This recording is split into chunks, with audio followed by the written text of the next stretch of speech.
ओम नमः शिवाय। हर हर महादेव। हर हर महादेव।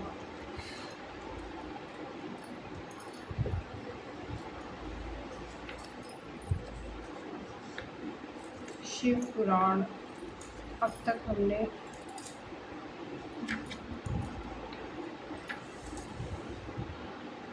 20 अध्याय तक पढ़ लिए थे। 21वां अध्याय से हम शुरू करते हैं। 21वां अध्याय शिव सती विहार।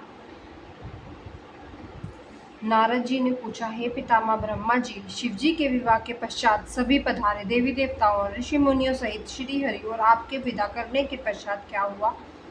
हे प्रभु, मुझे आगे की कथा सुनाइए। यह सुनकर ब्रह्मा जी ने मुस्कुराते हुए कहा, हे नारद जी, सभी उपस्थित देवताओं को विवाहोपरांत भगवान शिव और देवी सती ने प्रसन्नता पूर्वक विदा कर दिया। तत्पश्चात देवी सती ने शिवगणों के साथ कैलाश पर्वत पर जाने की आज्ञा प्रदान की। सभी शिवगणों ने महादेव जी को प्रणाम कर उनकी स्तुति की। तत्पश्चात उन्होंने भगवान शंकर से वहां जाने की आज्ञा मांगी। आज्ञा देते हुए महादेव जी ने कहा, जाए, लेकिन मेरे स्मरण करने पर आप सभी तुरंत मेरे समक्ष उपस्थित हो जाएं। तब नंदी समेत सभी गण वहां शिव जी के सामने और देवी सती को अकेला छोड़कर कुछ समय के लिए कैलाश पर्वत से चले गए। अब कैलाश पर्वत पर भगवान सती के साथ अकेले थे। देवी सती भगवान शिव के पति के रूप में पाकर बहुत खुश थी। बहुत कठिन तप के उपरांत ही उन्हें भगवान शिव का सानिध्य मिल गया था। यह सोचकर वह बहुत रोमांचित थी। उधर देवी सती के अनुपम सौंदर्य को देखकर शिव जी भी मोहित हो चुके थे। वे भी देवी सती का पाकर अपने आप को धन्य समझ रहे थे। एकांत पाकर शिव जी अपनी पत्नी के साथ कैलाश पर्वत के शिखर पर रमण करने लगे। 22वां अध्याय शिव सती का हिमालय गमन। कैलाश पर्वत पर श्री शिव और दक्ष कन्या सती के विविध विहारों का विस्तार से वर्णन करने के बाद ब्रह्मा जी ने कहा, नारद, एक दिन की बात है कि देवी सती भगवान शिव को प्रेम पूर्वक प्रणाम करके दोनों हाथ जोड़कर खड़ी हो गई और उन्हें चुपचाप खड़े देखकर भगवान शिव समझ गए कि देवी सती के मन में अवश्य ही कोई बात है जिसे वह कहना चाह रही है। तब उन्होंने मुस्कुरा कर देवी सती से पूछा, हे प्राणवत्सला, कहिए आप क्या कहना चाहती हैं? यह सुनकर देवी सती बोली, हे भगवान, वर्षा ऋतु आ गई। चारों ओर का वातावरण सुंदर और मनोहर है। हे देवादिदेव, मैं चाहती हूँ कि कुछ समय हम कैलाश पर्वत से दूर पृथ्वी पर या हिमालय पर्वत पर जाकर रहें। वर्षा काल के लिए हम किसी योग्य स्थान पर चले जाएं और कुछ समय वहीं निवास करें। देवी सती की ऐसी प्रार्थना सुनकर भगवान शिव हंसने लगे। हंसते हुए उन्होंने अपनी पत्नी सती से कहा, हे प्रिय, जहाँ पर मैं निवास करता हूँ वहाँ मेरी इच्छा के विरुद्ध कोई भी आ जा नहीं सकता। मेघ भी मेरी आज्ञा के बिना कैलाश पर्वत पर कभी नहीं आएंगे। वर्षा काल में भी मेघ सिर्फ नीचे की ओर ही घूमकर चले जाएंगे। हे प्रिय, तुम्हारी इच्छा के विरुद्ध कोई भी तुम्हें परेशान नहीं कर सकता। फिर भी यदि तुम चाहती हो कि हिमालय पर्वत पर चले।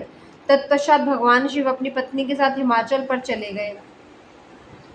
कुछ समय वहां प्रसन्नता पूर्वक विहार करने के पश्चात वे पुनः अपने निवास पर वापस लौट आए। 23वां अध्याय शिव द्वारा ज्ञान और मोक्ष का वर्णन। ब्रह्मा जी बोले, हे महर्षि नारद, भगवान शिव और सती के हिमालय से वापस आने के पश्चात वे पुनः पहले की तरह कैलाश पर्वत पर अपना निवास करने लगे। एक दिन देवी सती ने भगवान शिव को भक्ति भाव से नमस्कार किया और कहने लगी, हे देवादिदेव महादेव कल्याण सागर, आप सभी की रक्षा करते हैं। हे भगवान, मुझ पर भी अपनी कृपा दृष्टि करिए। प्रभु, आप परम पुरुष और सबके स्वामी हैं। आप रजोगुण, तमोगुण और सत्वगुण से दूर हैं। आपको पति रूप में पाकर मेरा जीवन सफल हो गया। हे करुणा निधान, आपने मुझे हर प्रकार का सुख दिया, मेरी हर इच्छा को पूरा करा, परंतु अब मेरा मन तत्वों की खोज करता है। मैं उस परम तत्व का ज्ञान प्राप्त करना चाहती हूँ जो सभी को सुख प्रदान करने वाला है, जिसे पाकर जीव संसार के दुखों और मोह माया से मुक्त होया जा सकता है और उसका उद्धार हो जाता है। प्रभु, मुझ पर कृपा कर मेरा ज्ञानवर्धन करें। ब्रह्मा जी बोले, मुने, इस प्रकार आदिशक्ति देवी सती ने जीवों के उद्धार के लिए भगवान शिव से प्रश्न किया। उस प्रश्न को सुनकर महान योगी, सबके स्वामी भगवान शिव प्रसन्नता पूर्वक बोले, हे देवी दक्षनंदिनी, मैं तुम्हें उस अमृतमयी कथा को सुनाता हूँ जिसे सुनकर मनुष्य संसार के बंधनों से मुक्त हो जाता है। यही परमत्व विज्ञान है, जिसके उदय होने से ब्रह्म स्वरूप है। ज्ञान प्राप्त करने पर उस विज्ञानी पुरुष की बुद्धि शुद्ध हो जाती है। उस विज्ञान की माता मेरी भक्ति है। यह भोग और मोक्ष रूप प्रदान करने वाली है। भक्ति और ज्ञान सदा सुख प्रदान करता है। भक्ति के बिना ज्ञान और ज्ञान के बिना भक्ति दोनों ही पर्याप्त नहीं है। हे देवी, मैं सदा अपने भक्तों के अधीन हूँ। भक्ति दो प्रकार की होती है, सगुण और निर्गुण। शास्त्रों से प्रेरित और हृदय के सहज प्रेम से प्रेरित भक्ति श्रेष्ठ होती है, परंतु किसी वस्तु की कामना स्वरूप की गई भक्ति निम्न कोटि की होती है। हे प्रिय, मुनियों ने सगुणा और निर्गुणा नामक दोनों भक्तियों के 9 भेद बताए हैं। श्रवण, कीर्तन, स्मरण, सेवन, दास्य, अर्चन, वंदन, संख्य और आत्मसमर्पण ही भक्ति के अंग माने जाते हैं। जो एक स्थान पर स्थिरता पूर्वक बैठकर तन मन और एकाग्रचित्त करके मेरी कथा और कीर्तन को प्रतिदिन सुनता है, इसे श्रवण करता है, जो अपने हृदय में मेरे दिव्य जन्म कर्मों का चिंतन करता है और उसे अपनी वाणी से उच्चारण करता है, इसे भजन रूप में गाना ही कीर्तन कहलाता है। मेरे स्वरूप को नित्य अपने आसपास हर वस्तु में तलाश कर मुझे सर्वत्र व्यापक मानना तथा सदैव मेरा चिंतन करना ही मेरा स्मरण है। सूर्य निकलने से लेकर रात्रि तक, सूर्य अस्त तक हृदय और इंद्रियों से निरंतर मेरी सेवा करना ही सेवन कहलाता है। स्वयं को प्रभु का किंकर समझकर अपने हृदय मृत के भोग से भगवान का सिमरन दास्य कहा जाता है। अपने धन और वैभव के अनुसार 16 उपचारों के द्वारा मनुष्य द्वारा की गई पूजा अर्चन कहलाती है। मन, ध्यान और वाणी से मंत्रों का उच्चारण करते हुए इष्ट देव को नमस्कार करना वंदन कहलाता है। ईश्वर द्वारा किए गए फैसलों को अपना हित समझकर उसे सदैव मंगल मानना ही संख्य है। मनुष्य के पास जो भी वस्तु है वह भगवान की प्रसन्नता के लिए उनके चरणों में अर्पण कर उन्हें समर्पित कर देना ही आत्मसमर्पण कहलाता है।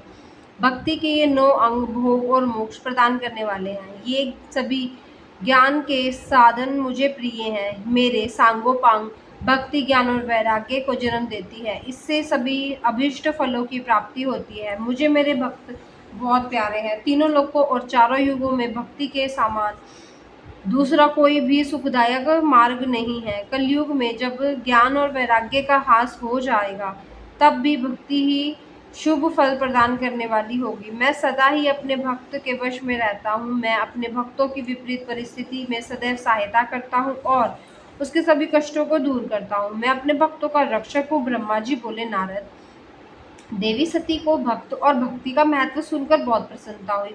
उन्होंने भगवान शिव को प्रणाम किया और पुण्य शास्त्रों के बारे में पूछा। वे जानना चाहती थी कि सभी जीवों को उद्धार करने वाला, उन्हें सुख प्रदान करने वाला सभी साधकों का प्रतिपादन शास्त्र कौन सा है। वे ऐसे शास्त्र का महात्म्य सुनना चाहती हैं। सती का प्रश्न सुनकर शिवजी ने प्रसन्नता पूर्वक सब शास्त्रों के बारे में देवी सती को बताया। महेश्वर ने 5 अंगों सहित तंत्र शास्त्र, यंत्र शास्त्र, सभी देवेश्वरों की महिमा का वर्णन किया। उन्होंने इतिहास की कथा भी सुनाई, पुत्र और पुत्री के धर्म की महिमा भी बताई, मनुष्यों को सुख प्रदान करने वाले वैदिक शास्त्र और ज्योतिष शास्त्र का भी वर्णन करा। भगवान शिव ने भक्तों का महात्म्य और राजधर्म भी बताया। इसी प्रकार भगवान शिव ने सती को उनके पूछे गए प्रश्नों के उत्तर दिए और कथा सुनाई। 24वां अध्याय, शिव की आज्ञा से सती द्वारा श्री राम की परीक्षा। नारद जी बोले, हे ब्राह्मण, हे महाप्राग, हे दयानिधे, आपने मुझे भगवान शंकर तथा देवी सती के मंगलकारी चरित्र के बारे में बताया। हे प्रभु, मैं महादेव जी का सप्तनिक यश वर्णन सुनना चाहता हूँ। कृपया आप मुझे बताएं कि तत्पश्चात शिवजी व सती ने क्या किया। उनके सभी चरित्रों का वर्णन करें। ब्रह्मा जी ने कहा, मुने, एक बात की बात है कि सती जी को अपने पति के वियोग प्राप्त हुआ। वह वियोग भी उनकी लीला का ही रूप था, क्योंकि इनका परस्पर वियोग तो हो ही नहीं सकता। यह वाणी और अर्थ के समान है, यह शक्ति और शक्तिमान के समान है। यह चित्र स्वरूप तथा देवी सती और शिव तो ईश्वर है। वे स्वयं समय समय पर नई नई लीलाएं रचते हैं। सूत जी कहते हैं, महर्षियों, ब्रह्मा जी की बात सुनकर नारद जी ने ब्रह्मा जी से देवी सती और भगवान शिव के बारे में पूछा कि भगवान शिव ने अपनी पत्नी सती का त्याग क्यों किया।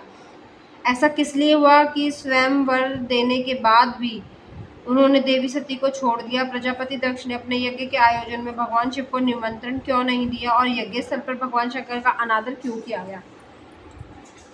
उस यज्ञ में सती ने अपने शरीर को क्यों त्यागा और इसके पश्चात क्या हुआ? मुझे सारी कथा सुनाइए। ब्रह्मा जी बोले, हे महाप्राज्ञ नारद, मैं तुम्हारी उत्सुकता देखकर तुम्हारी सभी जिज्ञासाओं को शांत करने के लिए सारी बात बताता हूँ। ये सभी भगवान शिव की ही लीला थी। उनका स्वरूप स्वतंत्र और निर्विकार है। देवी सती भी उनके अनुरूप ही है। एक समय की बात है, भगवान शिव और प्राण प्रिय पत्नी सती के साथ घूमने अपनी नंदी पर सवार होकर बैठकर पृथ्वीलोक का भ्रमण कर रहे थे। घूमते घूमते वे दंडकारण्य में आ गए। वहां उस वन में उन्होंने भगवान श्री राम को उनके भ्राता लक्ष्मण के साथ जंगलों में भटकते हुए देखा। वे अपनी पत्नी सीता की खोज कर रहे थे, जिसे लंका का राजा रावण उठा ले गया था। वे जगह जगह भटकते हुए उनका नाम पुकार रहे थे, उन्हें ढूंढ रहे थे। पत्नी के बिछुड़ जाने के बाद श्री राम अत्यंत दुखी दिखाई दिया। उनकी कांति फीकी पड़ गई थी। भगवान शिव ने वन में राम जी के भटकते देखा, परंतु उनके सामने प्रकट नहीं हुए। देवी सती को यह देखकर बड़ा आश्चर्य हुआ। वे शिव जी से बोली, हे सर्वेश्वर कर्णधार सदाशिव, हे परमेश्वर ब्रह्मा विष्णु सहित देवता आपकी सेवा ही करते हैं, आप ही की ही सेवा करते हैं। आप सबके द्वारा पूजित है। वेदांत और शास्त्रों के द्वारा आप ही निर्विकार प्रभु हैं। हे नाथ, ये दोनों पुरुष कौन हैं? ये दोनों वीर व्यथा से व्याकुल रहते हैं। ये दोनों धनुर्धर वीर जंगलों में क्यों भटक रहे हैं? भगवान, इनमें ज्येष्ठ पुरुष की अंग कांति नील कमल के समान श्याम है। आप इसे देखकर इतना आनंद विभोर क्यों हो रहे हैं? आपने प्रसन्नता पूर्वक उन्हें प्रणाम क्यों किया? स्वामी कभी भक्त को प्रणाम नहीं करता। हे कल्याणकारी शिव, आप मेरे संशय को दूर करें और मुझे इस विषय में बताइए। नारद ब्रह्मा जी बोले, नारद जी, कल्याणमयी आदिशक्ति देवी सती ने जब भगवान से प्रश्न पूछना आरंभ किया तो देवों के देव महादेव भगवान हंसकर बोले, देवी, यह तो सभी पूर्व निर्धारित है। मैंने उन्हें दिए गए वरदान अनुसार नमस्कार किया था। ये दोनों भाई सभी वीरों द्वारा सम्मानित हैं। इनके शुभ नाम श्री राम और लक्ष्मण है। वे सूर्यवंशी राजा दशरथ के पुत्र हैं।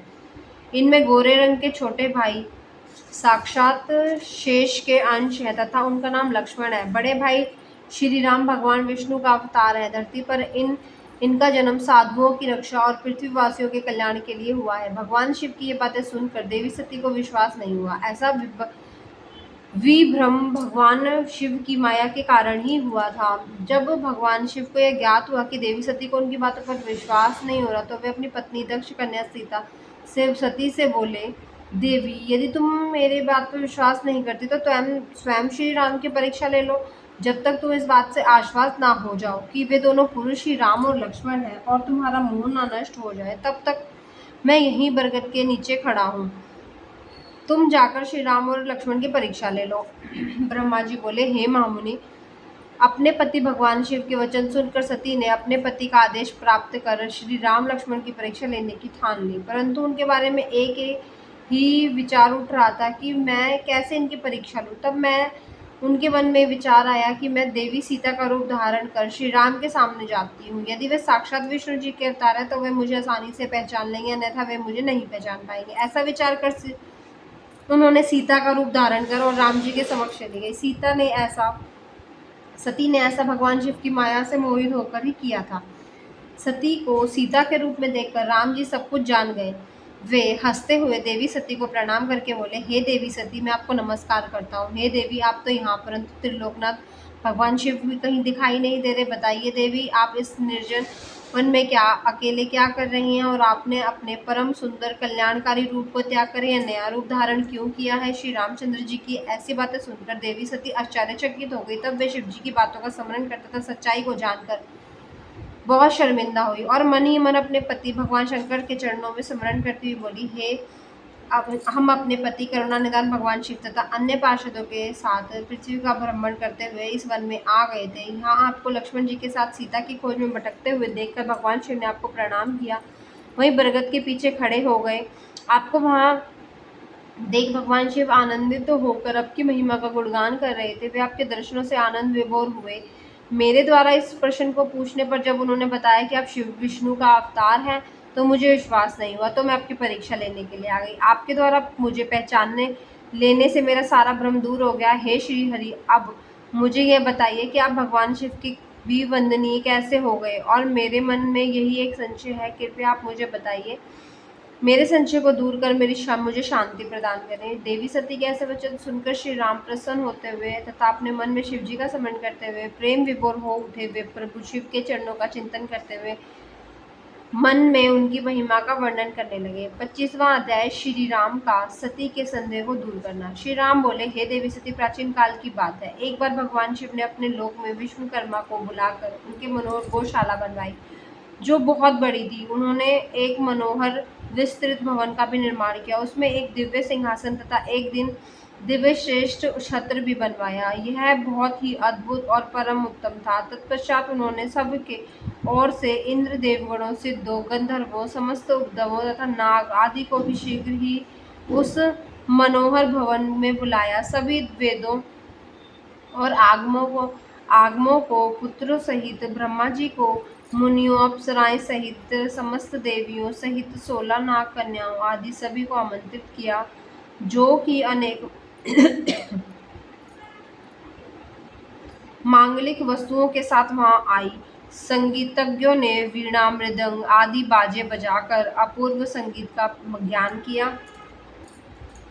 इस प्रकार यह एक बड़ा समारोह और उत्सव था। राज्याभिषेक की सारी सामग्रियां एकत्रित हुई। तीर्थों के जल से भरे घड़े मंगाए गए। अनेक दिव्य सामग्री भी गणों द्वारा मंगवाई गई। फिर उच्च स्वरों में वेद मंत्रों का घोष कराया गया।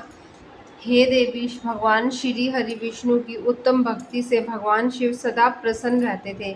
उन्होंने बड़े प्रसन्न होकर श्री हरि को बैकुंठ से बुलाया और शुभ मुहूर्त में श्रेष्ठ सिंहासन पर बैठाया। महादेव जी ने स्वयं अपने हाथों में भूषण और अलंकार पहनाए। उन्होंने भगवान विष्णु के सिर पर मुकुट पहनाकर उनका अभिषेक किया।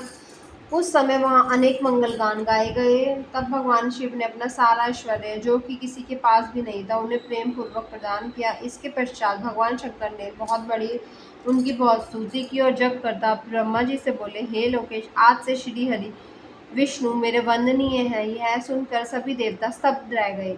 तब वे पुण्य बोले कि आप सहित सभी देवी देवता भगवान विष्णु को प्रणाम कर उनकी स्तुति करें तथा सभी वेद मेरे साथ साथ श्री विष्णु जी का भी वर्णन करें। श्री रामचंद्र जी बोले, हे देवी, भगवान शिव अपने भक्तों के ही अधीन हैं। वे अत्यंत दयालु और कृपा निधि हैं। वे सदा ही भक्तों के वश में रहते हैं। इसलिए भगवान विष्णु की शिव शक्ति भक्ति से प्रसन्न होकर भक्त वत्सल शिव ने यह सब कुछ किया तथा इसके उपरांत उन्होंने विष्णु जी के वाहन गरुड़ ध्वज को भी प्रणाम किया। तत्पश्चात सभी देवी देवता और ऋषि मुनियों ने श्री हरि को सच्चे मन से स्तुति की। तब भगवान शिव ने विष्णु जी को बहुत से वरदान दिए और कहा, श्री हरि, आप मेरी आज्ञा के अनुसार संपूर्ण लोगों के कर्ता, पालक और संहारक हो, धर्म, अर्थ और काम के दाता और बुरे तथा अन्याय करने वाले दुष्टों को दंड तथा उनका नाश करने वाले हो। आप पूरे जगत में पूजित हो तथा सभी मनुष्य सदैव आपका पूजन करें।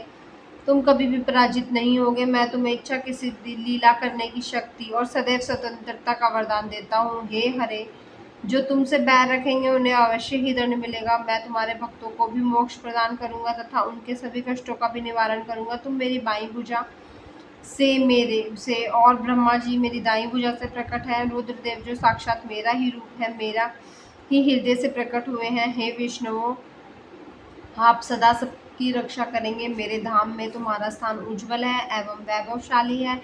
वह गोलोक नाम से जाना जाएगा। तुम्हारे द्वारा धारण किए गए सभी अवतार सबके रक्षक और मेरे प्रेम परम भक्त होंगे। मैं उनका दर्शन करूंगा। श्री रामचंद्र जी कहते हैं, देवी श्री हरि को अपना अखंड ऐश्वर्य सौंप कर भगवान शिव स्वयं कैलाश पर्वत पर रहते हुए अपने पार्षदों के साथ क्रीड़ा करते हैं। तभी भगवान लक्ष्मीपति विष्णु गोप वेश धारण कर आए और गोप गोपी और गौओं के स्वामी बनकर प्रसन्नतापूर्वक विचरित करने लगे तथा जगत की रक्षा करने लगे। वे अनेक प्रकार के अवतार ग्रहण करते हुए जगत पालन करने लगे। वे ही शिव भगवान की आज्ञा से 4 भाइयों के रूप में प्रकट हुए। अब इस समय में विष्णु अवतार में के रूप में प्रकट होकर 4 भाइयों में सबसे बड़ा राम, दूसरे भरत, तीसरे लक्ष्मण और चौथे शत्रुघ्न है। मैं अपनी माता के आदेश अनुसार वनवास भोगने के लिए लक्ष्मण और सीता सहित वन में आया था।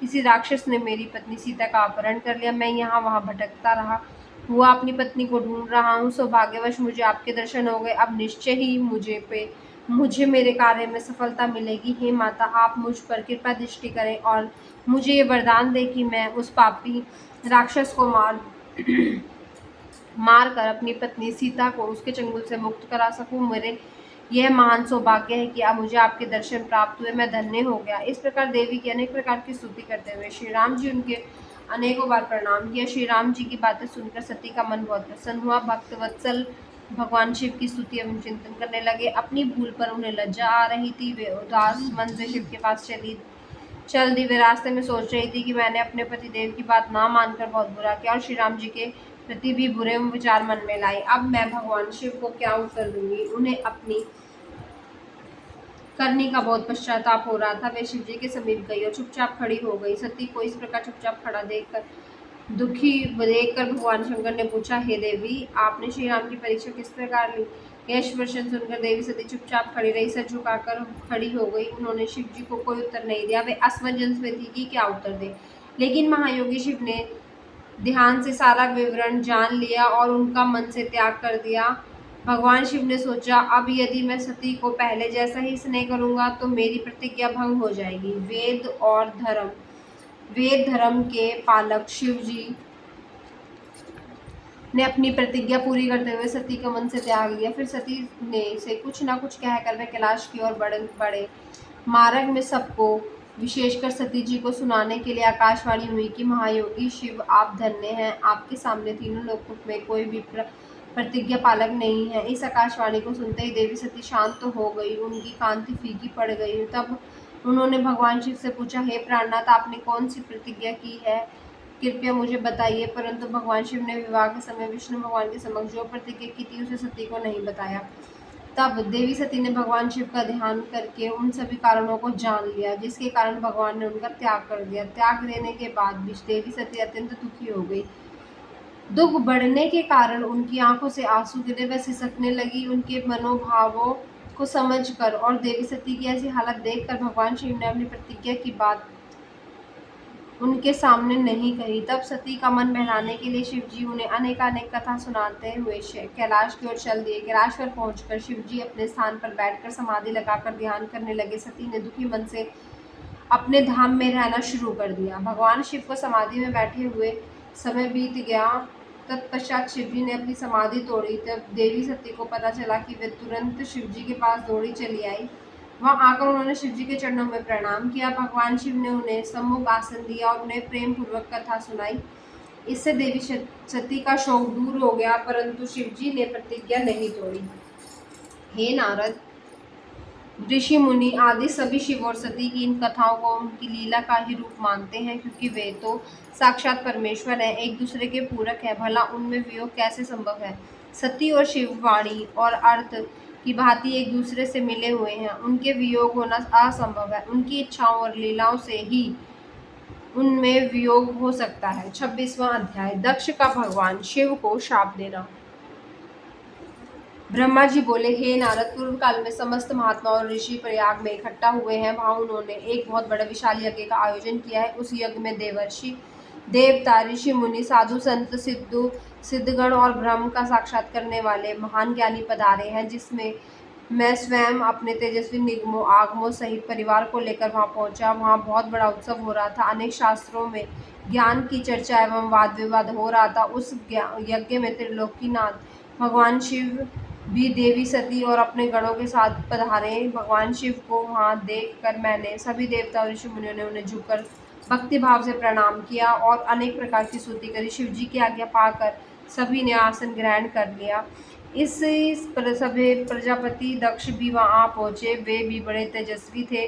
प्रजापति दक्ष ने मुझे प्रणाम करके अपना आसन ग्रहण करा। वे ब्रह्मांड के अधिपति थे। इसी प्रकार उन्हें अपने पद का घमंड हो गया। उन्होंने मन में अहंकार घर कर लिया। ब्रह्मांड के अधिपति होने के कारण सभी देवताओं के वंदनीय थे। सभी ऋषि मुनियों सहित देवर्षियों ने भी सर झुकाकर प्रजापति दक्ष को प्रणाम किया और उनकी स्तुति का आदर किया। परंतु त्रिलोकीनाथ भगवान शिव शंभु ने ना तो उन्हें प्रणाम किया और ना ही अपने आसन से उठकर दक्ष का स्वागत किया। इस बात पर दक्ष क्रोधित हो गए। ज्ञान शून्य होने के कारण प्रजापति दक्ष ने क्रोधित नेत्रों से महादेव जी को देखा और सबको सुनाते हुए उच्च स्वर में कहने लगे। प्रजापति दक्ष बोले, सभी देवता, असुर, ब्राह्मण, ऋषि मुनि सभी मुझे नम्रता पूर्वक प्रणाम कर मेरे सामने सर झुका रहे हैं। ये सभी उत्तम भक्ति भाव से मेरी आराधना करते हैं, परंतु सदैव प्रेतों और पिशाचों से घिरे रहने वाला यह दुष्ट मनुष्य क्यों मुझे देखकर अनदेखा कर रहा है? शमशान में निवास करने वाला यह निर्लज्ज जीव क्यों मुझे सामने मस्तक नहीं झुकाता? भूतों पिशाचों का साथ करने के कारण यह शास्त्रों की विधि भी भूल गया? इसने नीति के मार्ग को भी कलंकित किया है। इसके साथ रहने वाले या इसकी बातों का अनुसरण करने वाले मनुष्य पाखंडी हैं, दुष्ट और पाप का आचरण करने वाले होते हैं। वे ब्राह्मणों की बुराई करते हैं तथा स्त्रियों के प्रति आकर्षित होते हैं। ये रुद्र चारों वर्णों से पृथक और कुरूप है, इसलिए इस पावन यज्ञ में से बहिष्कृत कर दिया जाए। यह उत्तम कुल और जन्म से हीन है, अतः इसे यज्ञ में भाग न लेने दिया जाए। पुत्र, क्रोध से विवेक समाप्त हो जाता है। दक्ष ने शिव के लिए अपशब्द कहते समय उसके परिणाम पर तनिक भी विचार नहीं किया। अहंकार के कारण अब शिव के स्वरूप को भूल गया। वह यह भी भूल गया कि आदिशक्ति ने जिसका तप द्वारा वर्णन किया है वह कोई साधारण मनुष्य या ऋषि या देव है ही नहीं।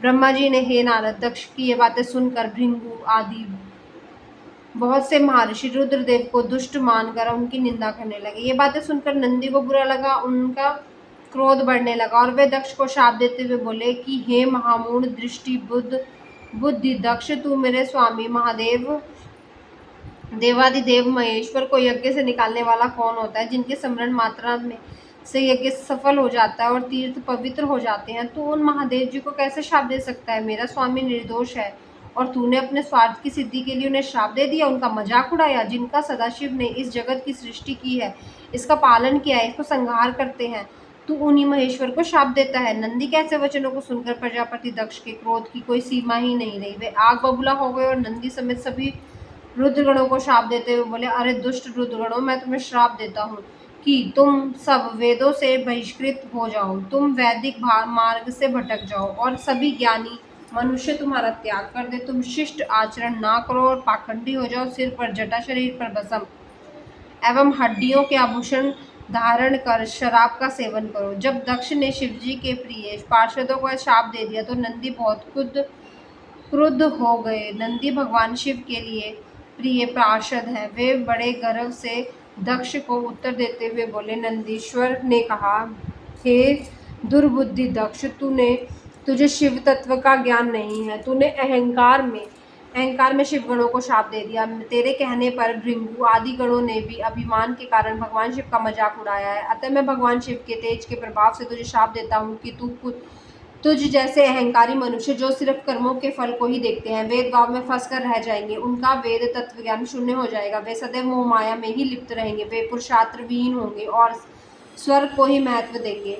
वे क्रोधी व लोभी होंगे। वे सदा ही दान लेने में लगे रहेंगे। हे दक्ष, जो भी भगवान शिव को सामान्य देवता समझकर उनका अनादर करेगा, वह सदैव ही तत्व ज्ञान से विमुख हो जाएगा। वे आत्मज्ञान को भूलकर पशु के समान हो जाएगा तथा दक्ष को जो कि कर्मों से भ्रष्ट हो चुका है, इसका मुख बकरे के समान हो जाएगा। इस प्रकार बहुत गुस्से से भरे नंदी ने जब दक्ष को ब्राह्मणों को शाप दिया तो वहाँ बहुत शोर मच गया। भगवान शिव मधुर